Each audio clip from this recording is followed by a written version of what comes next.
नमस्कार, बायजूस आईएएस हिंदी में आपका स्वागत है। प्रस्तुत है दैनिक समाचार विश्लेषण। सत्र के विषय आपके समक्ष हैं। आज के सत्र में हम चर्चा करेंगे आयुष्मान भारत स्वास्थ्य अवसंरचना मिशन, मुल्ला पेरियार बांध मुद्दा, द्रोण के यातायात प्रबंधन के लिए ढांचा, एशियन इंफ्रास्ट्रक्चर इन्वेस्टमेंट बैंक, दक्षिणी चीन सागर विवाद तथा अंतर्राष्ट्रीय न्यायालय पर। सत्र के अंत में हम मुख्य परीक्षा अभ्यास प्रश्न की चर्चा करेंगे, जिससे संबंधित उत्तर संरचना भी हम आपको देंगे। तो चलिए शुरू करते हैं। सबसे पहला एडिटोरियल आपके समक्ष है। इसे पेज नंबर 9 से लिया गया है और इसका संबंध जीएस पेपर 2 में गवर्नेंस से है। इसमें हम बात करेंगे आयुष्मान भारत स्वास्थ्य अवसंरचना मिशन पर। हाल ही में प्रधानमंत्री के द्वारा आयुष्मान भारत स्वास्थ्य अवसंरचना मिशन का प्रारंभ किया गया है, जो देश भर में स्वास्थ्य सेवा के बुनियादी ढांचे को मजबूत करने के संबंध में सबसे बड़ी अखिल भारतीय योजनाओं में से एक है और इसे राष्ट्रीय स्वास्थ्य मिशन के साथ जोड़कर देखने से भारत में स्वास्थ्य प्रणाली के संदर्भ में एक नवीन बदलाव के रूप में देखा जा रहा है। यदि हम राष्ट्रीय स्वास्थ्य मिशन या फिर नेशनल हेल्थ मिशन की बात करें तो यह है 2013 में भारत सरकार के द्वारा 2005 में शुरू किए गए राष्ट्रीय ग्रामीण स्वास्थ्य मिशन और 2013 में ही शुरू किए गए राष्ट्रीय शहरी स्वास्थ्य मिशन को मिलाकर बनाया गया था और इसके माध्यम से ग्रामीण और शहरी क्षेत्रों में प्रजनन, मातृ, नवजात और किशोर स्वास्थ्य के संदर्भ में, साथ ही साथ संचारी और गैर संचारी रोगों के संदर्भ में स्वास्थ्य प्रणाली को मजबूत करने का लक्ष्य रखा गया था। राष्ट्रीय स्वास्थ्य मिशन एक प्रकार का न्याय संगत, सस्ती और गुणवत्तापूर्ण स्वास्थ्य देखभाल सेवाओं की बात करता है तथा एक ऐसी व्यवस्था को भी स्थापित करना चाहता है जो जवाबदेह और उत्तरदायित्व से परिपूर्ण हो। यही कारण है कि इसके तहत अब हमने इसमें आयुष्मान भारत स्वास्थ्य अवसंरचना मिशन को भी मिलाकर देखा है, जिसके माध्यम से अगले 4 से 5 सालों में हम महत्वपूर्ण स्वास्थ्य नेटवर्क को गांव से लेकर ब्लॉक तक और जिला से लेकर क्षेत्रीय और राष्ट्रीय स्तर तक मजबूत बनाना चाहते हैं। यानी एक प्रकार से आपको आयुष्मान भारत स्वास्थ्य अवसंरचना मिशन और राष्ट्रीय स्वास्थ्य मिशन दोनों को ही जोड़कर देखना है, तभी हम भारत में स्वास्थ्य के क्षेत्र में एक महत्वपूर्ण हस्तक्षेप को याद रख सकते हैं। मुख्य रूप से यह मिशन प्राथमिक, माध्यमिक और तृतीयक स्तरों पर स्वास्थ्य प्रणालियों और संस्थानों का विकास करने पर केंद्रित है और साथ ही साथ महामारियों और आपदाओं से भी प्रभावी ढंग से हमें तैयार करता है। यह ब्लॉक, जिला, क्षेत्रीय और राष्ट्रीय स्तर पर निगरानी प्रयोगशालाओं के एक नेटवर्क के माध्यम से एक आईटी सक्षम रोग निगरानी प्रणाली की स्थापना करने पर भी बल देता है, ताकि हम कोरोना जैसी बीमारी का सामना ज्यादा बेहतर प्रकार की रोग निगरानी प्रणाली के माध्यम से कर सकें। यही कारण है कि इसमें कुछ महत्वपूर्ण घटकों को भी शामिल किया गया है, जिसमें 3 महत्वपूर्ण पहलुओं के संदर्भ में आपको याद रखना है। पहला जो इसका पहलू है वह है निदान और उपचार के लिए विस्तृत सुविधाओं के निर्माण से संबंधित है, जिसके तहत गांव और शहरों में हेल्थ एंड वेलनेस सेंटर खोले जा रहे हैं, जहां बीमारियों का जल्द पता लगाने की सुविधा होगी। इन केंद्रों पर मुफ्त चिकित्सा परामर्श, परीक्षण और दवा जैसी सुविधाओं को भी स्थापित किया जाना है। साथ ही साथ गंभीर बीमारियों के लिए 600 जिलों में 35,000 क्रिटिकल केयर बेड और 125 जिलों में रेफरल सुविधाएं भी प्रदान की जानी हैं। इस मिशन का जो दूसरा पहलू है वह रोग के निदान से संबंधित है, जिसमें परीक्षण बुनियादी ढांचे का विकास किया जाएगा, जिसके तहत देश के 730 जिलों को एकीकृत सार्वजनिक स्वास्थ्य प्रयोगशालाएं प्राप्त होंगी और 3,000 प्रखंडों को सार्वजनिक स्वास्थ्य इकाइयों को प्रदान किया जाएगा। इसके अलावा रोग नियंत्रण के लिए 5 केंद्रों की स्थापना की जाएगी, 20 महानगरीय इकाइयां और 15 स्वास्थ्य प्रयोगशालाएं भी इस नेटवर्क को मजबूत करने के लिए बनाई जानी है। यदि हम तीसरे पहलू की बात करें तो यह महामारियों का अध्ययन करने के लिए मौजूदा शोध संस्थाओं का विस्तार करता है। जिसमें मौजूदा 80 वायरल डायग्नोस्टिक और रिसर्च लैब को मजबूत किया जाएगा। 4 नए नेशनल इंस्टीट्यूट ऑफ वायरोलॉजी और साथ ही साथ national institute for one health की स्थापना भी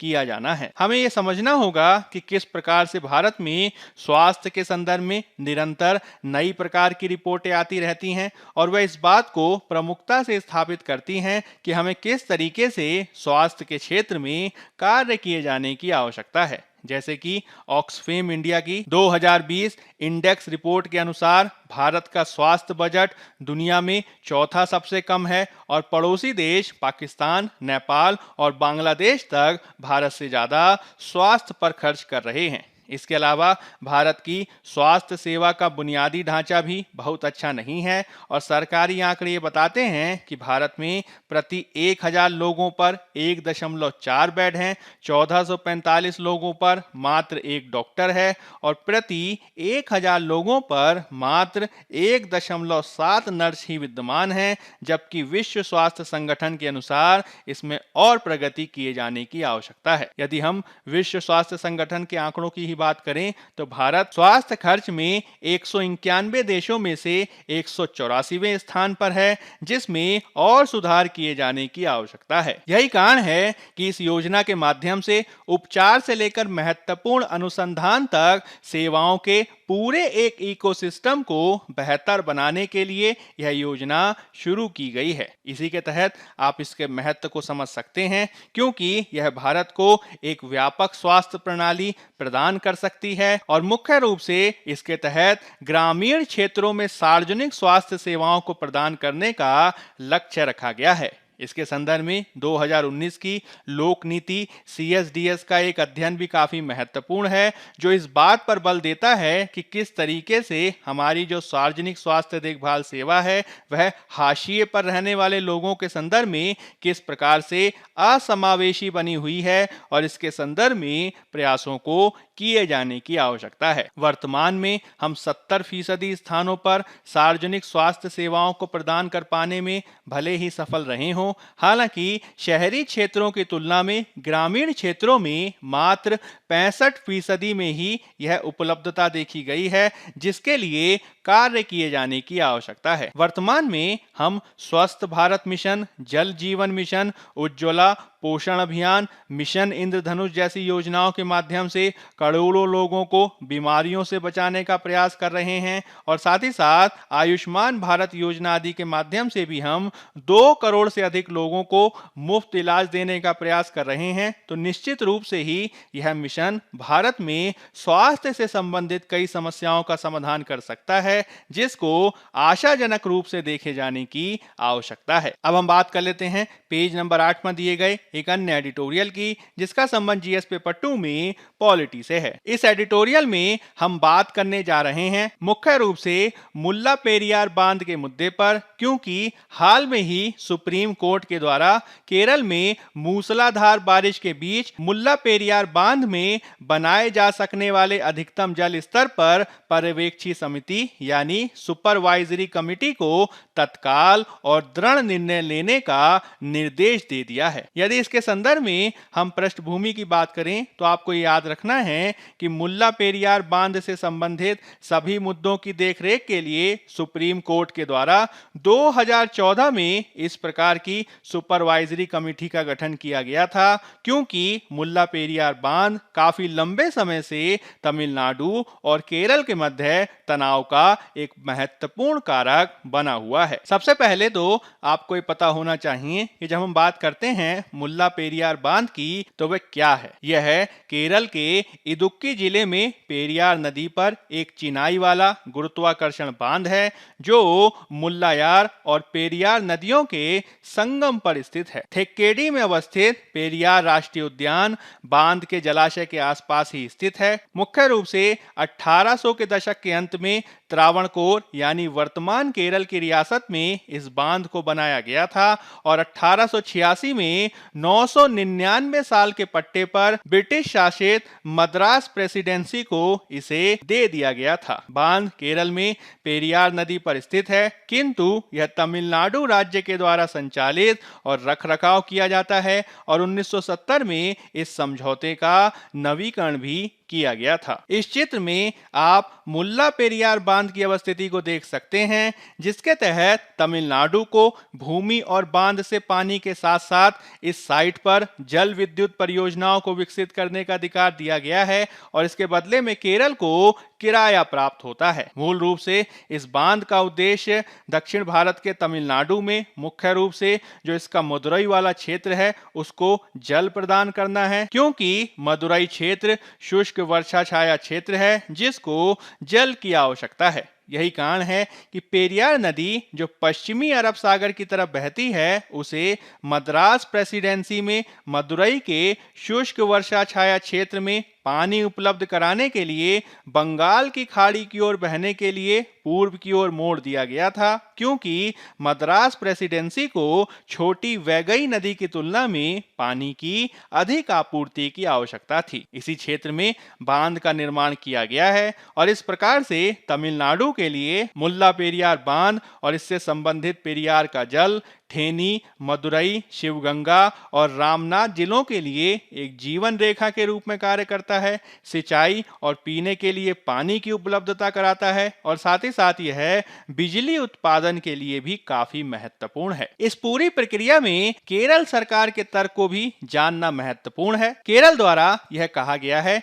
कि उसे तमिलनाडु को पानी देने में कोई आपत्ति नहीं है, किंतु उसकी आपत्ति का मुख्य कारण बांध की सुरक्षा है। आपको यह ध्यान रखना है कि यह 100 साल से अधिक पुराना बांध है और इसकी संरचना में समय समय पर रिसाव और दरारें देखी जाती रही हैं। केरल सरकार का यह तर्क है कि यदि इसमें एक सीमा से ज्यादा जल स्तर को बढ़ाया जाएगा तो पहले से ही लीक हो रहे बांध से निपटने के लिए और दबाव बढ़ सकता है। केरल द्वारा यह तर्क भी दिया गया है कि इदुक्की जिला जहां बांध स्थित है वह भूकंप प्रवण क्षेत्र है और यहां कई कम तीव्रता वाले भूकंपों का अनुभव किया जाता रहा है। इस प्रकार से यह बांध भूकंपीय रूप से सक्रिय क्षेत्र में स्थित है और आईआईटी रुड़की की 2009 की एक रिपोर्ट में कहा गया है कि यदि जल स्तर 136 फीट पर है और रिक्टर पैमाने पर 6.5 की तीव्रता का भूकंप आता है तो इससे बांध को नुकसान हो सकता है। मुख्य रूप से यह नुकसान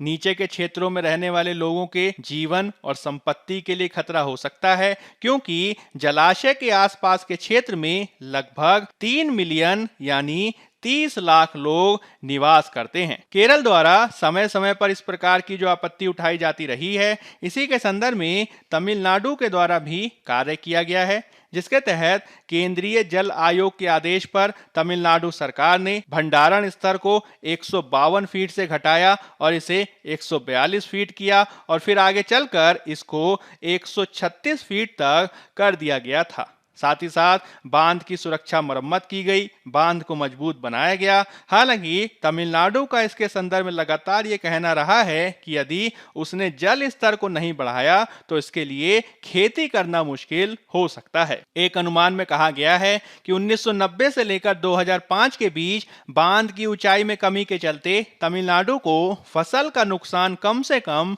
40,000 करोड़ रुपए तक देखा गया है। तमिलनाडु का लगातार ये कहना है कि उसके द्वारा बांध को मजबूत किया गया है और इससे लोगों को कोई खतरा नहीं है और जो इस क्षेत्र में भूकंप के झटके महसूस किए जा रहे हैं वह काफी मामूली हैं। हालांकि इन तर्कों के बावजूद लगातार यह विवाद देखा जा रहा है, जिसमें 2006 में इससे संबंधित विवाद देखा गया था, जब सुप्रीम कोर्ट ने बांध को मजबूत करने के बाद तमिलनाडु को पानी की ऊंचाई 142 फीट तक बढ़ाने की अनुमति दी। लेकिन इसके संदर्भ में केरल द्वारा एक कानून पारित किया गया और इसके माध्यम से पड़ोसी राज्य को जल स्तर 136 फीट से ऊपर उठाने के लिए रोकने का प्रावधान किया गया। तमिलनाडु के द्वारा केरल के इस प्रकार के बांध ऊंचाई के कानून को सुप्रीम कोर्ट में चुनौती दी गई और इसी के संदर्भ में 2014 में सुप्रीम कोर्ट का आदेश आया था। सुप्रीम कोर्ट ने 2014 में 2006 के केरल बांध कानून को असंवैधानिक और शून्य घोषित किया और ये कहा कि चूंकि मुल्ला पेरियार दो राज्यों के बीच का विवाद है, ऐसे विवादों में एक राज्य विधानमंडल अपने पक्ष में एक तरफा कानून नहीं बना सकता है। इसके अलावा कोर्ट द्वारा ये कहा गया कि उसके द्वारा 2006 में चूंकि तमिलनाडु को पानी की ऊंचाई बढ़ाने की अनुमति दी गई थी, तो इस तरीके से यदि केरल इस प्रकार का कानून बनाएगा तो वह एक प्रकार से न्यायिक कार्य में हस्तक्षेप करने के समान होगा। 2014 के इसी फैसले के द्वारा सुप्रीम कोर्ट ने एक स्थायी पर्यवेक्षी समिति का गठन किया था, जो समय समय पर विशेष रूप से मानसून से ठीक पहले और मानसून के बाद बांध का निरीक्षण करेगी और इसकी सुरक्षा पर कड़ी नजर रखेगी तथा आवश्यक उपायों की सिफारिश करेगी। यह समिति उपयुक्त कदम उठाने और दो राज्यों तमिलनाडु या केरल या इनमें से किसी को भी आवश्यक निर्देश जारी करने के लिए स्वतंत्र होगी और यदि आपातकाल स्थिति में मुल्ला पेरियार बांध की सुरक्षा के लिए किसी कार्य को करना आवश्यक हुआ तो इसके संदर्भ में भी वह कार्य कर सकती है, जिसके निर्देशों का सभी पक्षों द्वारा पालन किया जाएगा। इसके संदर्भ में यदि हम वर्तमान मुद्दे की बात करें तो केरल का ये कहना है कि जल स्तर 139 फीट से ऊपर नहीं जाना चाहिए, क्योंकि अदालत के द्वारा 24 अगस्त 2018 को ऐसा आदेश दिया गया था जब राज्य बाढ़ की चपेट में था। ऐसा इसलिए है क्योंकि अगर बांध में जल स्तर बढ़ा तो 50 लाख लोगों की जान को खतरा हो सकता है। हालांकि तमिलनाडु ने 2006 और 2014 के सुप्रीम कोर्ट के फैसलों का हवाला देते हुए इस फैसले पर आपत्ति जताई है, जिसमें अधिकतम जल स्तर 142 फीट तय किया गया था। इस प्रकार से लगातार वाद विवाद जारी है और इस संदर्भ में सुप्रीम कोर्ट द्वारा दिया गया निर्देश काफी महत्वपूर्ण है, क्योंकि अदालत ने केरल और तमिलनाडु के अधिकारियों से जिम्मेदारी से बातचीत करने की बात कही है और जनमाल से संबंधित किसी भी खतरे से बचने को कहा है। कोर्ट का यह भी स्पष्ट रूप से कहना है कि यह राजनीति करने का मुद्दा नहीं है और इसके संदर्भ में अब पर्यवेक्षी समिति को अधिकतम जल स्तर के बारे में निर्णय लेना होगा और इसके बारे में अदालत को सूचित करना होगा। हमें इस पूरे मामले को समझते हुए इस बात को तय करने की आवश्यकता है कि दोनों राज्य के मुख्यमंत्रियों के द्वारा यह मजबूत संदेश भेजा जाना चाहिए कि मुल्ला पेरियार के संचालन और रख रखाव जैसे तकनीकी और जटिल विषय पर किसी प्रकार के जुनून और अंधभक्ति के लिए कोई जगह नहीं है। चूंकि बांध सुरक्षा का मुद्दा बार बार आता है, यह सभी हितधारकों के हित में होगा कि वह बांध को मजबूत करने के कार्य को जल्द से जल्द पूर्ण करें और साथ ही साथ तमिलनाडु को भी यह सुनिश्चित करना चाहिए कि बांध की सुरक्षा और स्वास्थ्य की निगरानी के संदर्भ में सभी उपकरणों को सही से स्थापित किया जाए, वह सही से काम करें। और चूंकि किसी भी वैध और वास्तविक चिंता का प्रभावी ढंग से जवाब देने के लिए पर्याप्त वैज्ञानिक और तकनीकी उपकरण हैं, इसलिए प्रत्येक हितधारक को बांध के भंडारण स्तर और सुरक्षा पहलुओं पर निर्णय लेते समय एक तर्क संगत दृष्टिकोण अपनाने की आवश्यकता है। अब हम बात कर लेते हैं पेज नंबर 12 में दिए गए एक अन्य आलेख की, जिसका संबंध जीएस पेपर 3 में आंतरिक सुरक्षा से है। इसमें हम बात करेंगे ड्रोन के यातायात प्रबंधन के संदर्भ में एक ढांचे की, जिसे हाल में ही नागरिक उड्डयन मंत्रालय के द्वारा अधिसूचित किया गया है। इस फ्रेमवर्क या फिर ढांचे को ड्रोन नियम 2021 के तहत जारी किया गया है। इससे संबंधित कुछ महत्वपूर्ण नियमों के तहत अब सार्वजनिक और निजी सेवा प्रदाता 1000 फीट के नीचे हवाई क्षेत्र में अपनी आवाजाही का प्रबंधन कर सकते हैं और इसके संदर्भ में निजी सेवा प्रदाताओं को पंजीकरण, उड़ान की योजना, मौसम अथवा मानव युक्त विमानों की स्थिति जैसे पूरक डेटा तक पहुंच की सेवाओं को अनुमति दी गई है। साथ ही साथ इसके संदर्भ में मानव रहित विमान प्रणाली यातायात प्रबंधन पारिस्थितिकी तंत्र का समर्थन करने के लिए बीमा और डेटा विश्लेषण विश्लेषण जैसी सेवाएं प्रदान करने की भी अनुमति दी गई है। हालांकि केंद्र का ये कहना है कि सभी प्रकार के ड्रोन जिसमें नैनो ड्रोन शामिल नहीं है,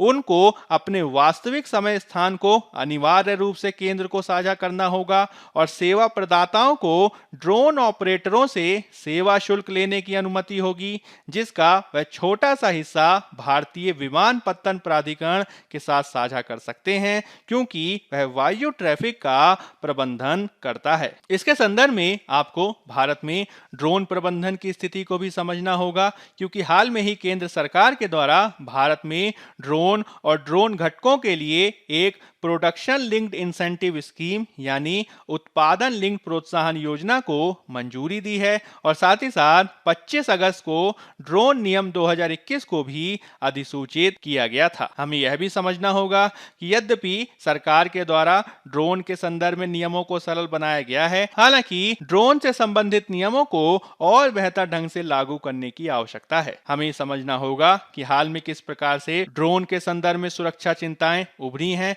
हाल ही में ड्रोन का इस्तेमाल पहली बार जम्मू में वायु सेना स्टेशन के तकनीकी क्षेत्र के भीतर विस्फोटक उपकरणों को गिराने के लिए किया गया था और पिछले 2 सालों में भारतीय क्षेत्र में हथियार, गोला बारूद और ड्रग्स की तस्करी के लिए पाकिस्तान स्थित संगठनों के द्वारा नियमित रूप से ड्रोनों को तैनात किया गया है। सरकारी आंकड़ों के मुताबिक 2019 में पाकिस्तान से लगी सीमा पर 167 ऐसे ड्रोन देखे गए थे और 2020 में 77 ऐसे ड्रोन देखे गए हैं। हाल के वर्षों में ड्रोन प्रौद्योगिकी का काफी तेजी से प्रसार हुआ है और वैश्विक बाजार में जिस तेजी से इसका विकास हुआ है, इसके चलते दुनिया के सबसे सुरक्षित शहरों में भी ड्रोन हमले की संभावनाओं से इनकार नहीं किया जा सकता है। ड्रोन सुरक्षा के लिए खतरा बन रहे हैं, विशेष रूप से ऐसे संघर्ष क्षेत्रों में जहां गैर राज्य अभिकर्ता सक्रिय हैं और उनकी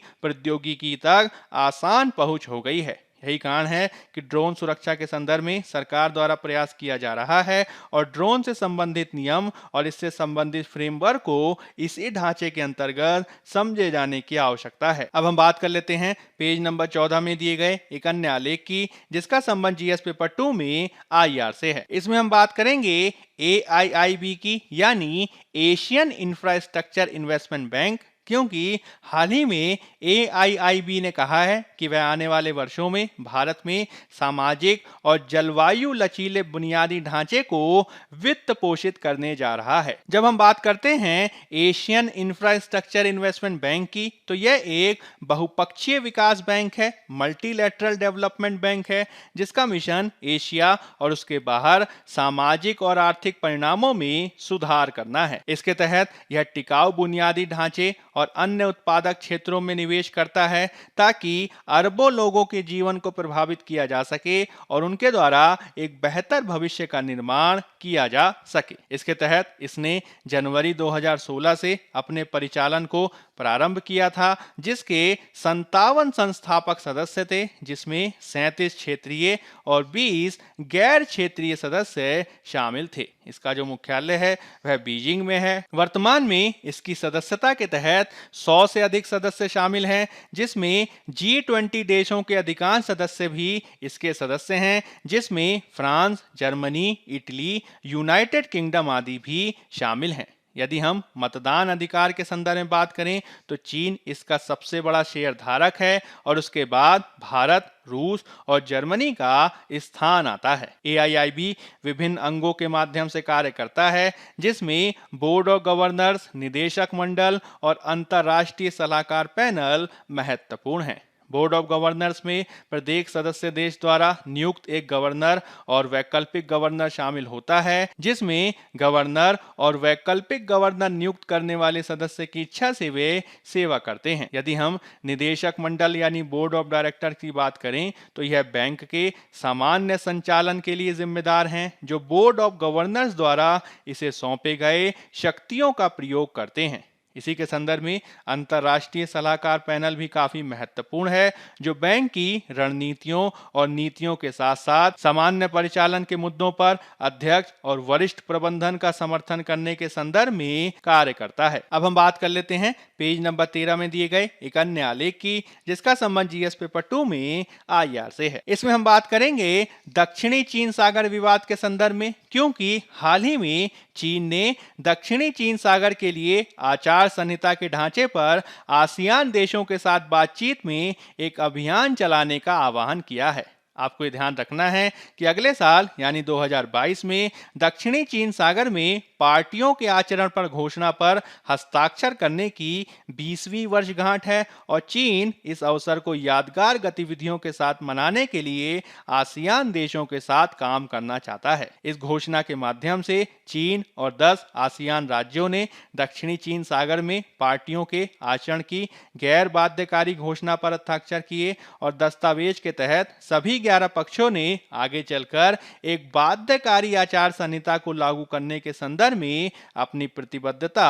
व्यक्त की थी। इस दस्तावेज में कहा गया था कि दक्षिणी चीन सागर में यदि एक प्रकार की आचार संहिता को अपनाया जाएगा तो इससे क्षेत्र में शांति और स्थिरता को बढ़ावा दिया जा सकता है। आप इस चित्र में दक्षिणी चीन सागर की अवस्थिति को देख सकते हैं, जहां पर बीजिंग का दक्षिणी चीन सागर में कई दक्षिण पूर्व एशियाई राज्यों के साथ अतिव्यापी क्षेत्रीय दावे हैं। ब्रुनेई, मलेशिया, फिलीपींस, ताइवान और वियतनाम के साथ उसके प्रतिस्पर्धी दावे हैं, जिसके तहत चीन 9 डैश लाइन के माध्यम से संपूर्ण दक्षिणी चीन सागर पर दावा करता है। इसके तहत बीजिंग द्वारा यहां पर कई जहाज रोधी मिसाइलों को तैनात किया गया है और साथ ही साथ उसने इसके संदर्भ में 2016 के अंतर्राष्ट्रीय न्यायाधिकरण के फैसले की भी अनदेखी कर दी है। यदि हम भौगोलिक आधार पर दक्षिणी चीन सागर को अवस्थित करने का प्रयास करें तो इसे आप दक्षिण पूर्व एशिया में पश्चिमी प्रशांत महासागर की एक शाखा के रूप में देख सकते हैं,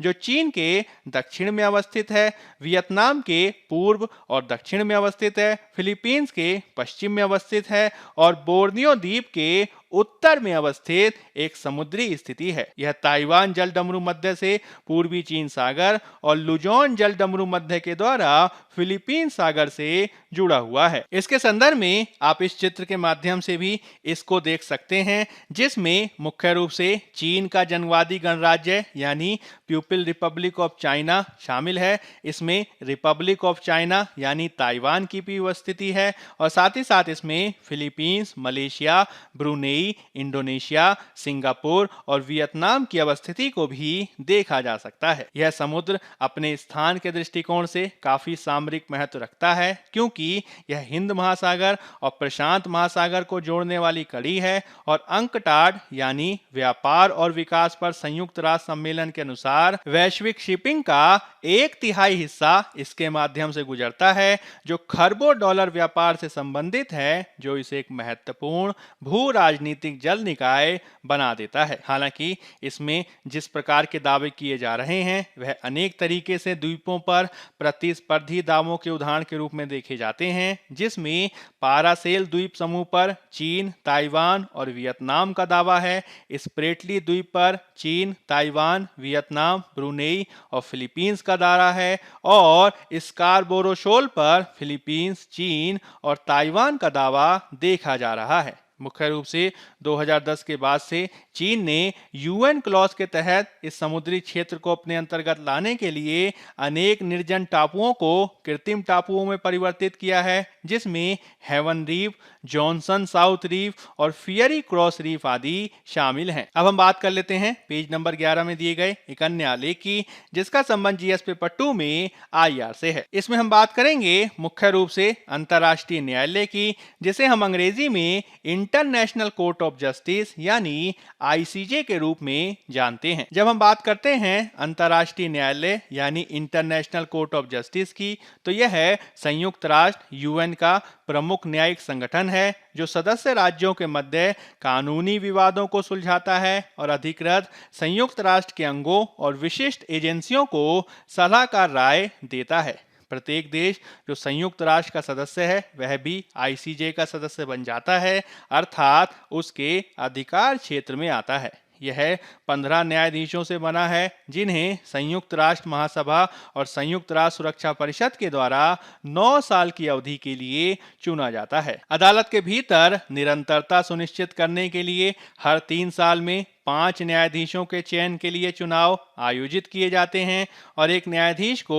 अदालत के अन्य सदस्यों के सर्वसहमति से ही बर्खास्त किया जा सकता है। साथ ही साथ कोई भी 2 न्यायाधीश एक ही देश के नागरिक नहीं हो सकते हैं और आईसीजे में न्यायाधीशों को दुनिया के सभी भौगोलिक क्षेत्रों का प्रतिनिधित्व करने के लिए चुना जाता है, जो राष्ट्रों के बीच एक अनौपचारिक समझ को दर्शाता है। इसमें पश्चिमी देशों के लिए 5 सीटें, अफ्रीकी राज्यों के लिए 3 सीटें, पूर्वी यूरोप के राज्यों के लिए 2 सीटें, एशियाई राज्यों के लिए 3 सीटें और लैटिन अमेरिकी और कैरिबियाई राज्यों के लिए 2 सीटों का निर्धारण किया गया है। अब हम बात कर लेते हैं मुख्य परीक्षा अभ्यास प्रश्न की। पहला प्रश्न है, सुप्रीम कोर्ट द्वारा हाल ही में दिए गए निर्णय के आलोक में मुल्ला पेरियार बांध के विवाद का परीक्षण करें। 15 अंक 250 शब्द। दूसरा प्रश्न है, प्रधानमंत्री आयुष्मान भारत स्वास्थ्य अवसंरचना मिशन का उद्देश्य एक मजबूत सार्वजनिक स्वास्थ्य अवसंरचना का निर्माण करना है।